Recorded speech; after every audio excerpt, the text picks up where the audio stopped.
who's part of the session, that I assure you that we'll try to clear out as many doubts as possible. But be rest assured that in India, maybe, we consider this topic as a very, something we generally don't talk about, or we don't really see much things to talked about in negotiations apart from corporate world. But yes, we all do negotiations at our own level on daily basis in different forms altogether. So yes, I thought that why not take out something which is out of the box, which people generally don't talk about in their education structure in India currently. So yeah, something unique to choose from. And I've been following Wadhwani Foundation's previous topics. So I thought that okay, why not take up something which has not been discussed so far. So when we talk about negotiation, firstly I'll talk about what the content is, and then I'll try to elaborate in my own words just to make it more easy for understanding. And should you have any questions at the end of every page, if time allows, we can take those queries accordingly. So negotiation is a strategic discussion that revolves an issue in a way that both parties find it acceptable. In a negotiation, each party tries to persuade the other to agree with his or her point of view. By negotiating, all parties try to avoid arguing but agree to reach some form of compromise. Negotiations involve, which means one party will always come out on top of the negotiation. The other, though, might have to, nominally accept that, okay, it's fine, but a deal is a deal. So now, just to elaborate it, negotiation is between two people or two parties. Sometimes there can be multiple people involved, but let's make it more easy and simple to understand. So two parties who business or to come to a conclusion that we are deal. Now to make that deal, if somebody who might be selling something, there might be somebody who can be any kind of negotiation that you want to get in, anything that that's a win-win situation for you, is where the negotiation is into the picture. So negotiation begins with you try to can be any form of, can be verbal, can be written, but the agenda is very clear that somebody at one point in time, say you go to a Louis Vuitton store, okay? Now, if you go to a Louis Vuitton store and you want to buy one pair of bag, okay, or one pair of shoes, my bad. So they might tell you that okay, hey, it's for 70,000 INR, okay, for example. Now, if on the other side, if you have a requirement for, let's say, 100 units, now that's a huge amount of money. So that is the point in time when, even the other party wants your business. So they try to get, okay, we don't negotiate on maybe 1 or 2 units, but maybe when you're talking about a bulk quantity, then let's sit back, discuss, and come to an agreement. So this is where the negotiation comes into the picture, that you have a set budget and the other party has a set expectation. So one is a seller and one is a buyer. This is where the negotiation comes into the picture, that what can be done to get the best deal for both of them. So key factors in negotiation. So the key factors involve, first, the parties involved. So as I said that, there can be multiple parties or there can be just two parties. So understand which parties are, getting into negotiation. And what is the second point is relationship. So what is the relationship between both the parties? Just to understand that whether you are negotiating with the correct party or not. Sometimes there are intermediaries which really doesn't play any vital role, but they might try to be a part of the negotiation. But at the end of the day, it's just two parties which actually play a vital role, the giver and the receiver. Third is communication. As I said, that communication plays a very vital role, because if there is no communication, then it's very difficult to come to an agreement. So there are times when communication negotiation happens through meetings, through one-on-one chats, or maybe one-on-one email communications. So this is where communication comes into picture. The fourth aspect is alternatives. So always remember that when you're sitting in a negotiation, you should always be clear that what is the backup plan, what we also call it as alternative. Okay, So when you know that, if there is an alternative available, then definitely it can be tough negotiations. But if you don't have an alternative available, then definitely you don't have much scope to negotiate upon. Moving on with the realistic options. So as I said, that sometimes alternatives might be available, but they has to be realistic with your own demands, and realistic with the party, that whether they would be flexible enough. So just to understand the perspective of the other party also, this is where that's one form of understanding that you should have. You cannot get into a negotiation table if you don't know the realistic options available. And the legitimate claims. So each party requests and promises legitimacy, what evidence do the other parties have. So at times when you get into a negotiation and you are trying to propose onto some aspect, it has to be validated with some data. So always remember, in a negotiation, your data plays a very vital role. If you have done your homework, then definitely you can make your point.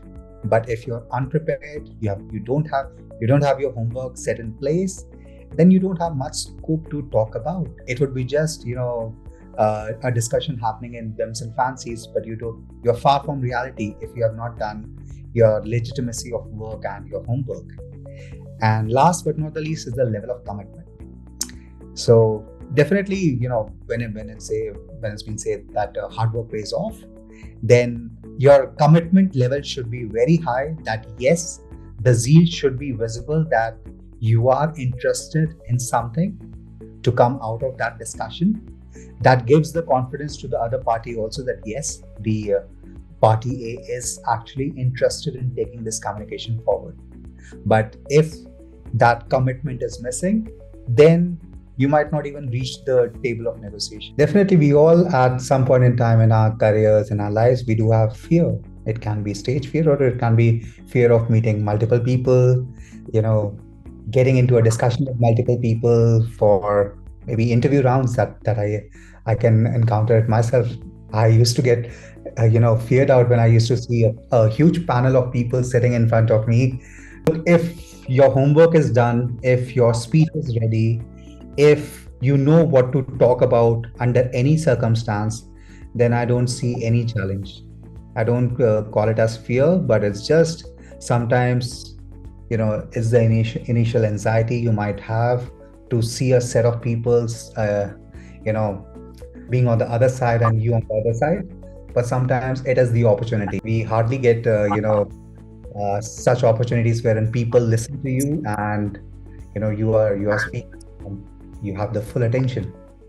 So always understand that there can be a lot of bullies. People do feel that why they're not on the other side, but it takes a lot of courage if you are at stage. So no matter whether you have a fear or no fear, but if you have that courage to reach that stage, you will win hands down any given day. So remove that fear. It happens with everyone. And face that challenge under any situation. Excellent. Yeah, what an insight. And from the time when you said that you used to be fearful, which I doubt I've never seen you like that, from now when you are facing a crowd of over 100 and you're the most confident person that I would have ever met. Any foundation just goes to scratch. So absolutely. I used to have a stage fear. Even today, when I see a lot of people, I do fear. Especially post COVID, I did develop that kind of a fear that am I ready to meet attend gathering with people. But yeah, it takes time. But at the end of the day, if you are convinced, then you're convinced. You're the boss. Always remember that. Excellent.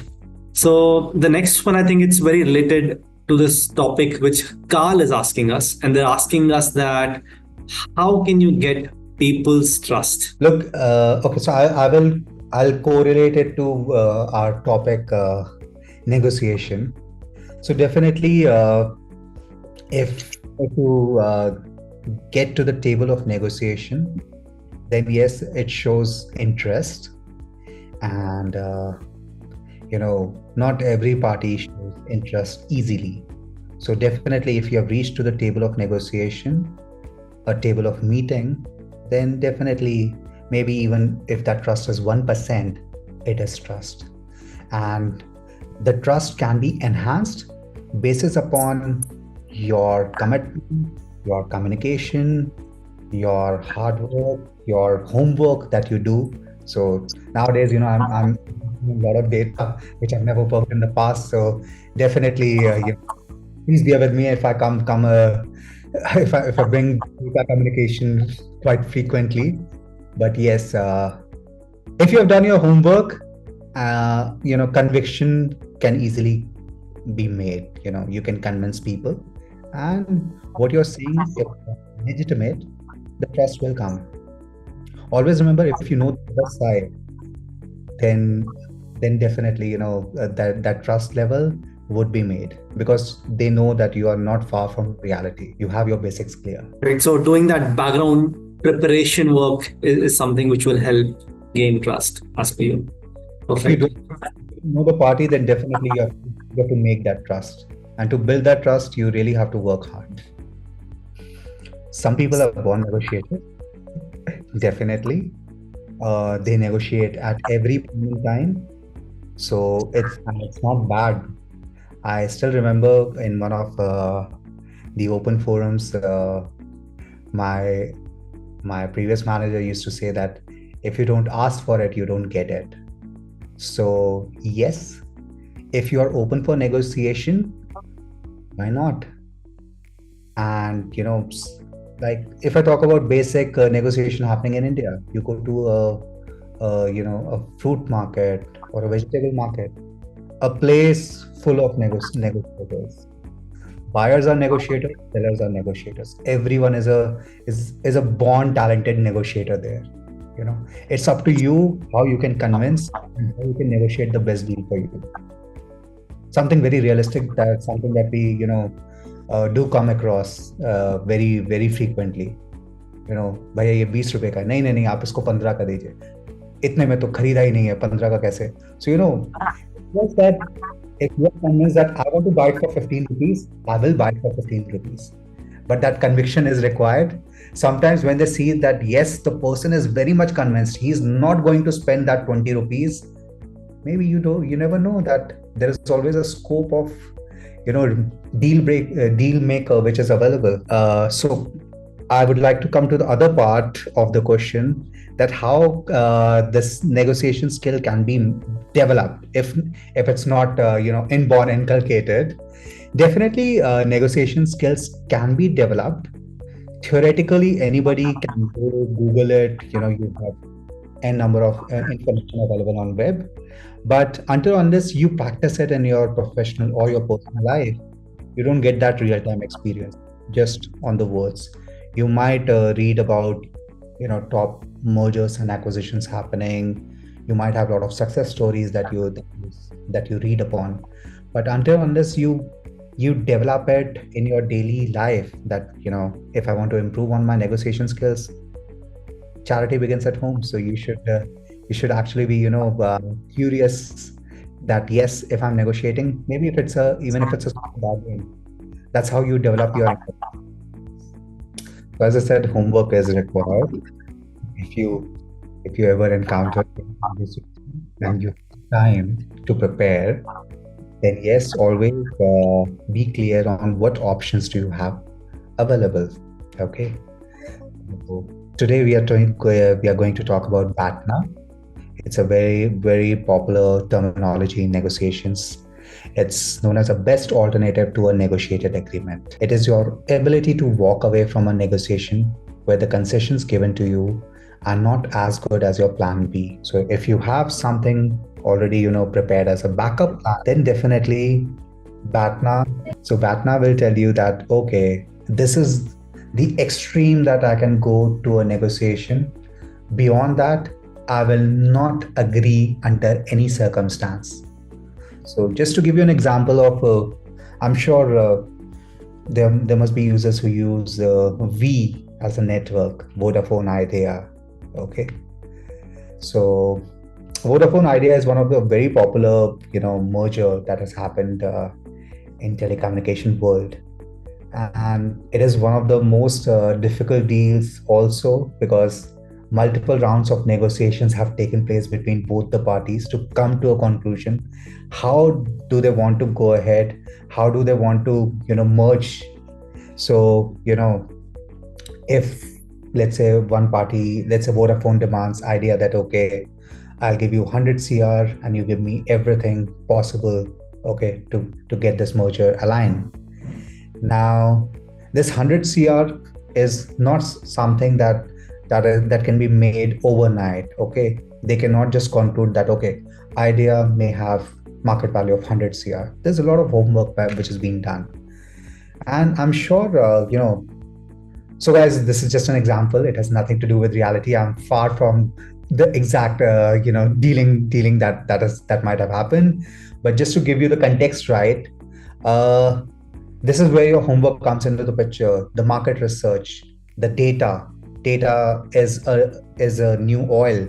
So definitely, to come to a conclusion that, okay, a place wherein we can negotiate and we can come to a deal is what Batna tells you. And if is beyond the scope of negotiation, then it's better to move out of that discussion and look for plan B as an alternative. So moving on, Batna gives level negotiation, making your opening and your concession pattern stronger.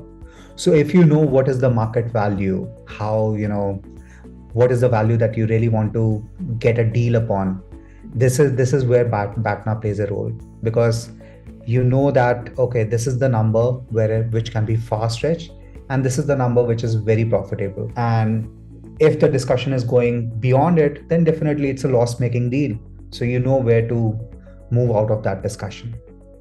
A Batna that you aren't willing and able to execute is not a Batna, but it's a bluff.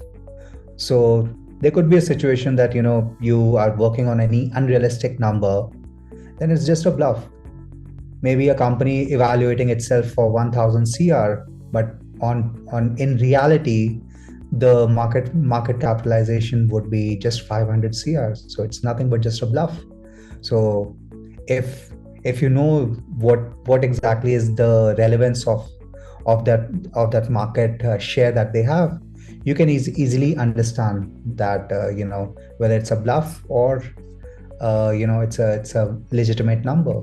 Nowadays, if you see IPOs coming in, they come up with some crazy numbers in the beginning, but then when people buy their shares, they come to know that it was a complete bluff.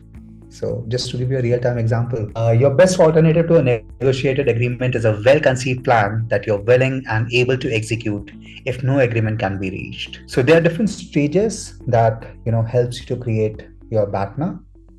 The first stage is the prepare stage. As I said, alternatively a homework stage, when you plan what you're going to do if no agreement is reached. You also guess at your counterpart's BATNA that where the other party can go to that extent.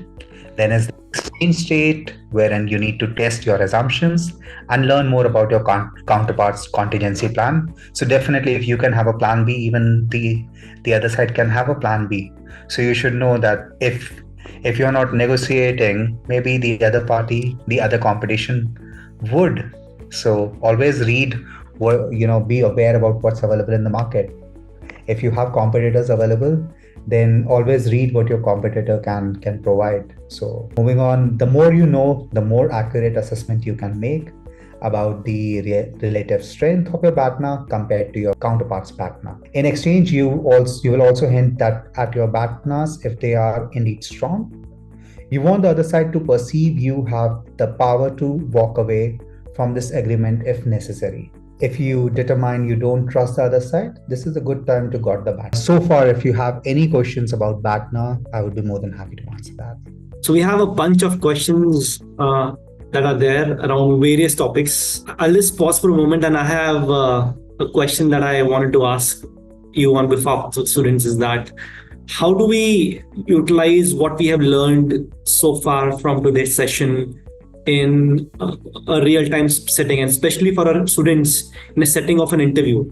So how would these skills be useful in an interview setting? Definitely, negotiations do happen in any interview at any point in time of your career. Whenever you are The HRs are one of the best negotiators, I must admit.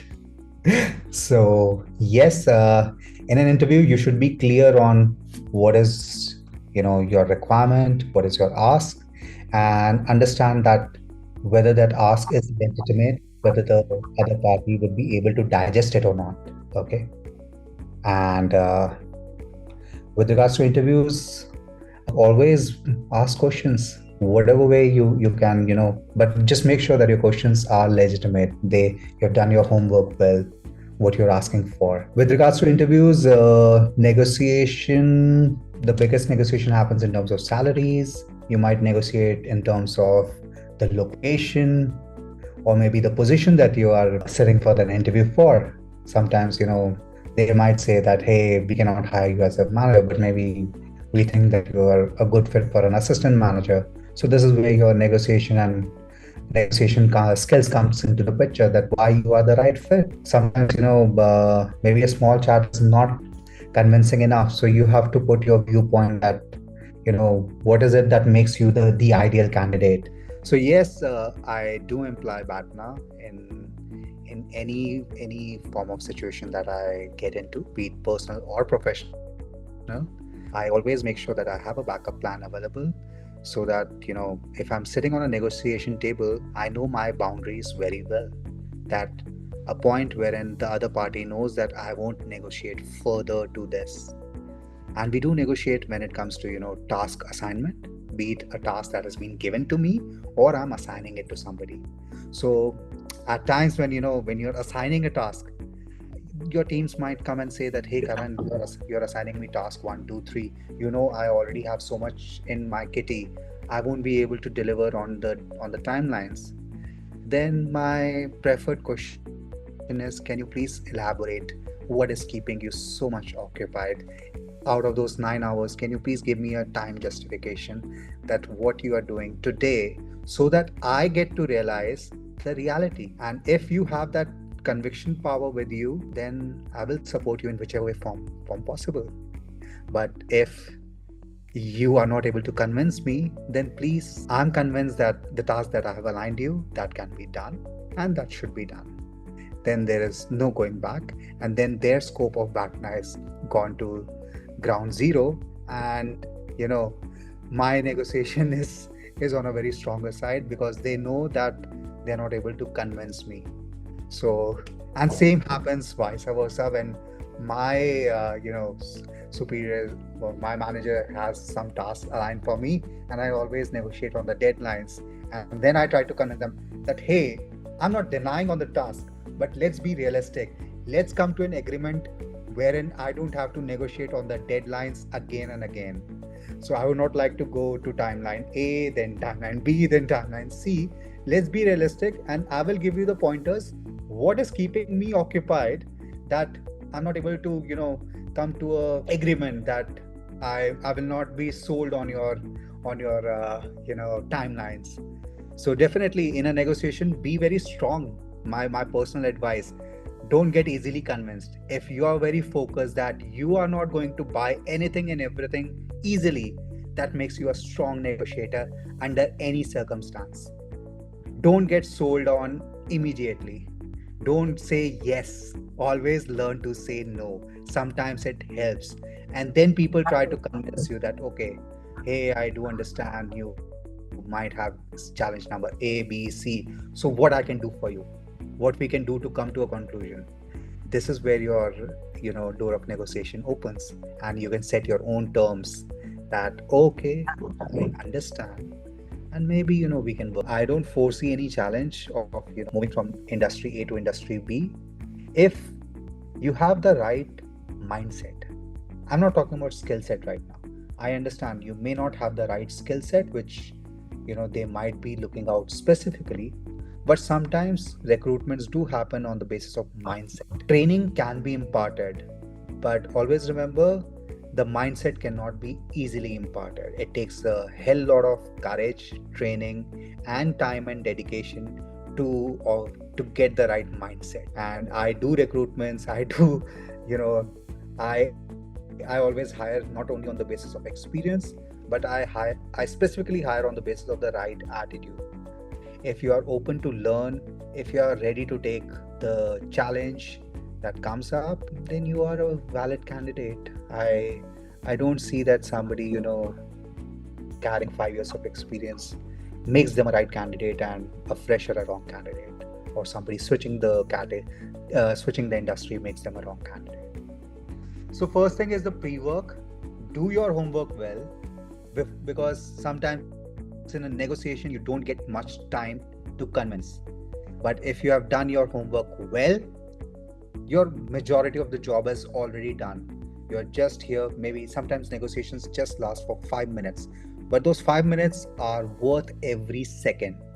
But in that 5 minutes meeting, maybe your 50 hours would be pre-involved before that, before to get into that negotiating table.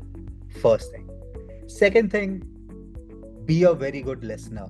Always remember, a negotiation can be made or break if your listening skills are excellent. When I say this, excellent, not even average or good, because if sometimes you don't know that the negotiation might be going on the in favor of the other party. So sometimes it's more than the facts is what you hear. So don't just hear to respond, but here to understand first that what exactly is it all about. And once you are convinced that okay, everything seems good, then go ahead and sign that negotiation under any form, be it verbal or written. But and know your limits. That's my last piece of advice. You should know when to say yes and when to walk out and say no. It's fine.